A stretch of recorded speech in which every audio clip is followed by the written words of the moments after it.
అందరికీ నమస్కారం. జ్యోతిష శాస్త్ర పండితులు, వాస్తు శిక్షణ నిపుణులు, లలితాదేవి ఉపాసకులు బ్రహ్మశ్రీ నానాజీ పట్నాయక్ గారు ప్రస్తుతం మనతో పాటు ఉన్నారు. నమస్కారం గురూజీ. శ్రీమాత్రే నమః. గురూజీ ముందుగా వినాయక చవితి శుభాకాంక్షలు గురూజీ. అండ్ వినాయక చవితి రోజు చాలా మంది చంద్రుణ్ణి చూడకూడదు అని చెప్పి అంటూ ఉంటారు. సో దీని వెనక ఒక పురాణ గాథ ఉండింది. అది కూడా అందరికీ తెలిసిన విషయమే. కానీ చంద్రుణ్ణి మనం చూడకూడదు లేదా చంద్రుడు మనల్ని చూడకూడదు అనేది నాకు చిన్న సందేహం. మనం చూడకూడదా లేదా చంద్రుడు మనల్ని చూడకూడదా అనేది. సో దీని వెనక ఉన్న కథ ఏంటి, అసలు ఎందుకు మనం చంద్రుడిని చూడకూడదు గురించి? తప్పకుండా అమ్మా. దానికంటే ముందు మీరు నాకు శుభాకాంక్షలు చెప్పారు. వినాయక చవితి మీకు మరియు మన ప్రేక్షకులందరికీ కూడా వినాయక చవితి శుభాకాంక్షలు.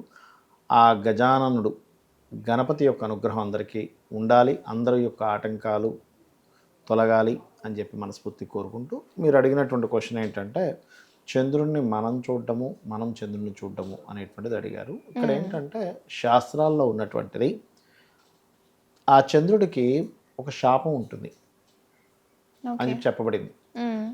పార్వతీదేవి ఇస్తుంది అని. అప్పుడు ఒకరోజు కాదు, ఎవరు చంద్రుడిని చూసినా వాళ్ళు నీలాప నిందలు పొందుతారు అని.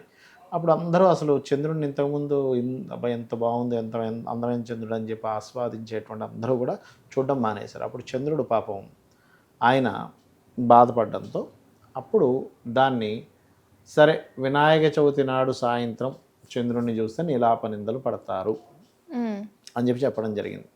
అయితే దానికి కూడా ఏమిటి, కథ గనక విన్నట్లయితే, ఏదైతే మనం గణపతి యొక్క ఆవిర్భావ కథ ఉంటుంది కదా, అది కనుక విని ఆ అక్షింతలు కనుక తల మీద వేసుకున్నట్లయితే చూసినా ఏమి కాదు అని చెప్పడం జరిగింది. ఓకే, ఒకవేళ మనం చంద్రుడిని కనుక చూస్తే, సో మనం గనక పొరపాటున చంద్రుడిని చూస్తే నీలాప నిందలు పడతాయి. అందుకని ఆ యొక్క గణపతి యొక్క ఆవిర్భావ వృత్తాంతాన్ని గనక చదువుకున్నా విన్నా, మనకి ఆ చదువుకున్న తర్వాత అందరూ అక్షింతలు పట్టుకుని, ఇప్పుడు చాలామంది ఏంటంటే ఊరికనే చదివేస్తారు. అలా కాదు, అందరి చేతుల్లో అక్షింతలు ఇచ్చి గణపతి ఎలా ఆవిర్భవించాడు అనేదాన్ని చెప్తారు. అయితే ఇక్కడ చాలామందికి సందేహం ఏంటంటే, గణపతి కేవలం ఏదో ఆ అమ్మవారు నలుగు పిండితో అబ్బాయిని, ఒక పిల్లవాడిని తయారు చేసి శివుడు వచ్చి ఆ తలని శిరస్సుని ఖండించిన తర్వాత మరలా ఆ ఏనుగు తల పెట్టినప్పటి నుంచే గణపతి ఆవిర్భావం అనుకుంటారు. కాదు, వీళ్ళిద్దరూ వివాహానికి ముందు, అంటే వివాహం చేసుకునేటప్పుడు కూడా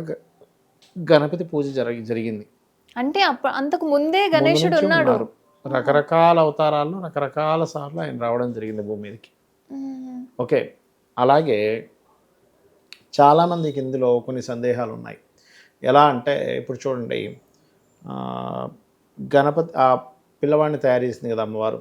తయారు చేసినప్పుడు ఏమిటి, చిన్నపిల్లవాడిని శివుడు త్రిశూలంతో తలను ఖండించడం ఏంటి, శివుడు చెప్తే అయిపోతుంది కదా అక్కడ.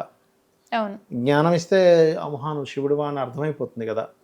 మరి లోపల నుండి అమ్మవారికి తెలియదా శివుడు ఇలా చేస్తున్నాడు, లేకపోతే ముందుగా సర్వజ్ఞ అంటారు అమ్మవారిని, ముందుగా ఇలా జరుగుతుందని అమ్మవారికి తెలియదా బయటపెట్టిన అమ్మవారికి అని అనిపిస్తూ కొంతమంది కొన్ని సందేహాలు ఉంటాయి. మరి అదే శిరస్సును పెట్టచ్చు కదా, ఏనుగు శిరస్సును ఎందుకు పెట్టారు అని. అంటే ఇది ఎందుకు ఇల్లాజికల్గా అనిపిస్తుంది వినే వాళ్ళకి. కానీ దీని కూడా సందేహం అనిపించింది గురించి. అంటే ఆ తలను తీసేసినప్పుడు అంత శక్తిగల మహాశివుడు అదే తలను తీసుకొచ్చి పెట్టకుండా ఏనుగు తలని తీసుకొచ్చి పెట్టడం వెనక ఉన్న వృత్తాంతం ఏంటి అని మరి అనిపించలేదా? శివుడు అంత చిన్నపిల్లవాడిని చంపేయడం ఎందుకు? శివుడు ఒక చూపు చూస్తే అది అతనికి అర్థమైపోవాలని అనిపించలేదా మీకు? అంటే ఆయన అవతారాన్ని చూసినప్పుడు నాకు ఈ సందేహం కలిగింది కదా. దానికి వెనకాతల ఒక గొప్ప వృత్తాంతం ఉంది. దానికి ఎలా అంటే, ఒక్కొక్క రాక్షసుడు ఒక్కొక్క వరం పొందుతాడు, నాకు ఇలాంటి వాళ్ళ వల్లే మరణం రావాలి అని. ఇప్పుడు ఎలా అయితే రావణాసురుడు నరులు వానరుల చేత అని, అదేవిధంగా నరసింహస్వామి అవతారాన్ని హిరణ్యకశిపుడు ఎలా అయితే కోరాడో, పైన మృగము, కింద ఇది పగలు కాదు, ఈ రాత్రి కాదు, బయట కాదు, లోపలి కాదు, సాధ్యం కానిటువంటి అంశాన్ని అడుగుతారు కదా. అలాగే మూషికాసురుడు అనేటువంటి ఒక రాక్షసుడు ఒక వరాన్ని పొందాడు. ఏంటంటే, అదే అతని మరణం ఎలా ఉండాలంటే అయోనిజుడు అయి ఉండాలి, పుట్టేవాడు. అంటే యోని చేత జన్మించకూడదు, అంటే గర్భవాసం చేసి పుట్టడం అనేది జరగకూడదు. ఒకటి అయోనిజుడు. రెండవది ఏంటంటే, ఆ అయోనిజుడు అయినటువంటి వ్యక్తి 2 జన్మలు ఎత్తి ఉండాలి, ద్విరూపుడు అయి ఉండాలి. అంటే అయోనిజుడు ద్విజన్ముడు అయి ఉండాలి, 2 జన్మలు. ద్విరూపుడు అయి ఉండాలి, 2 రూపాలు కలిగి ఉండాలి. అదేవిధంగా బ్రహ్మజ్ఞానం అయి ఉండాలి అని చెప్పని ఆయన కోరుకుంటాడు. అలాంటి వ్యక్తితో నాకు మరణం రావాలని. సో అందుకని అందుకని అందుకని పార్వతీ పరమేశ్వరులు ఈ ప్రణాళిక వేశారు. ఈ లీల ఒక పిల్లవాడిని తయారు చేయడం, శివుడు ఆ శిరస్సు ఖండించాడు. ఇప్పుడు అయోనిజుడు కదా తయారు చేసి పెట్టింది కదా, కడుపులోంచి రాలేదు, అవును, శిరస్సు ఖండించాడు, ఒక జన్మ అయిపోయింది. మళ్ళీ ఏనుగుని ఏనుగు తల తీసుకొచ్చి తీసుకొచ్చి పెట్టారు, పెట్టాడు, రెండో రెండో జన్మ జన్మ వచ్చేసింది. వచ్చింది. ఈవెన్ పైన రెండు శిరస్సు 2 రూపాలు, బ్రహ్మజ్ఞాన ఆయన. మరి ఏనుగుది ఎందుకు పెట్టారండి అంటే, ఇక్కడ ఆ యొక్క శిరస్సు ఎవరిదైతే తీసుకొచ్చారో ఆయన ఒక వరం పొందాడు. ఓకే, ఏమిటంటే అతను గజాసురుడు. ఆ గజాసురుడు శివుణ్ణి ఉదరంలో పెట్టేసుకున్నాడు. ఆయన పెట్టుకున్నప్పుడు ఈ యొక్క విష్ణువు, బ్రహ్మ, నంది అందరూ వెళ్ళి అక్కడ పాటలు అవి పాడి అతని పొట్ట పొడిచి అందులోంచి శివుని బయటికి తీశారు. అప్పుడు ఆ గజాసురుడు ఒక వరం కోరుతాడు, నా యొక్క శిరస్సు 3 లోకాలు పూజించేలా చేయి స్వామి అని.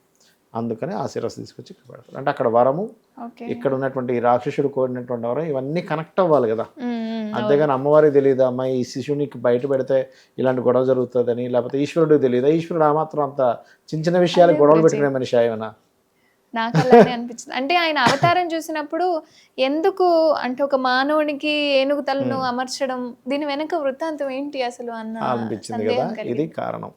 ఇంకోటి ఏంటంటే గణపతి మనం పేరు అనుకుంటూ ఉంటాం. గా అనే అక్షరానికి అనేకమైనటువంటి మహత్యాలు ఉంటాయి. ఆ అక్షరం పలకడంతోనే. గజాననుడు అంటారు. గజాననుడు అంటే శాస్త్రంలో చెప్పినటువంటి అర్థం ఏమిటంటే, గజ అంటే ఏదైతే ఇప్పుడు ఈ విశ్వం మొత్తం లీనమైపోయేటప్పుడు ఎందులోకైతే గమనం చేస్తుందో గా, ఎందులో నుంచి అయితే జననం చేస్తుందో జ, గజ. ఓకే, విశ్వం మొత్తం ఎందులోకైతే వెళ్ళిపోతుందో, ఎందులోంచి అయితే జనిస్తుందో దట్ ఈస్ గజ. ఓకే, అందుకని గజాననుడు అంటారు అని చెప్పి శాస్త్రంలో ఉండేటువంటి అర్థం. ఆ రకంగా ఈ యొక్క గణపతిని కనుక ఎవరైతే గరికతో పూజిస్తారో, మనకి చూడండి, మనకి సహజంగా నిత్యం జీవితంలో ఎక్కడో ఏదో ఒక ఆటంకం జరుగుతూ ఉంటుంది. ఒక్కోసారి మనకు మంచి ఆటంకం కూడా జరిగే ఫలితాన్ని ఇచ్చేవాడే గణపతి. మనకు ఆటంకం జరుగుతున్నప్పుడు తొలగించేవాడు కూడా గణపతి. అంటే అలాగ చదువులో ఆటంకం, వివాహం అవ్వట్లేదు ఆటంకం, సంతానం కలగట్లేదు, ఉద్యోగం రావట్లేదు, వ్యాపారం సాగట్లేదు, ఒక షిఫ్ట్ అవ్వలేకపోతున్నాడు, మారలేకపోతున్నాడు, ఇవన్నీ ఆటంకాలే. ఆ ఆటంకాలన్నీ ఎందుకు కలుగుతాయంటే మనం పూర్వజంలో చేసుకున్న కర్మ, అది కేతుగ్రహం రూపంలో వస్తుంది. ఈ కేతువు యొక్క అనుగ్రహం మన మీద కలగాలి అంటే కేతువుకు అధిష్టాన దేవత అయినటువంటి గణపతిని ఆరాధించాలి. ఎవరైతే గణపతిని ఆరాధిస్తారో వారికి ఈ యొక్క కేతువు అనుగ్రహం కలగడం వల్ల ఆటంకాలు తొలగుతాయి. మరి ఆటంకాలు కలగాలి అన్నాను కదా ఇందాక. ఎలాంటి ఆటంకాలు కలిగితే మనకు మంచిది ఎలా అంటే, చిన్న ఎగ్జాంపుల్ చెప్తాను చూడండి. ఒక బస్సు ఎక్కుదాం అనుకున్నాడు, లేకపోతే ట్రైన్ ఎక్కుదాం అనుకున్నాడు, మిస్ అయిపోయింది. మిస్ అయిపోయింది అనుకుంటాడు. తీరా అదేదో యాక్సిడెంట్కి గురైంది అనుకోండి, అమ్మో ఎక్కపోవడం మంచిదైందండి, నేను ఆ రోజు మిస్ అవ్వడం మంచిదైంది అంటాడు. ఆటంకం కలిగించి తప్పిస్తాడు. అందుకని నిత్యము ఎవరైతే గణపతిని తలుచుకుంటూ ఉంటారో వాళ్ళకి ఏ పని చేసినా గణపతిని తలుచుకుంటే మనకు ఆటంకం అనేటువంటిది రాదు. కేవలం ఏదో గణపతి సంబంధించినటువంటి నవరాత్రుల్లో మాత్రమే కాకుండా నిత్యం ఉదయం నిద్రలేచిన వెంటనే ఒకసారి గణపతిని, స్కందుడిని తలుచుకోమని చెప్తుంది శాస్త్రం. ఎందుకంటే ఈ గణపతి స్కందుడు ఎవరో కాదు, విష్ణువే. అందుకే చూడండి, శుక్లాం భరధరం విష్ణుం అంటున్నాం, శశివర్ణం చతుర్భుజం.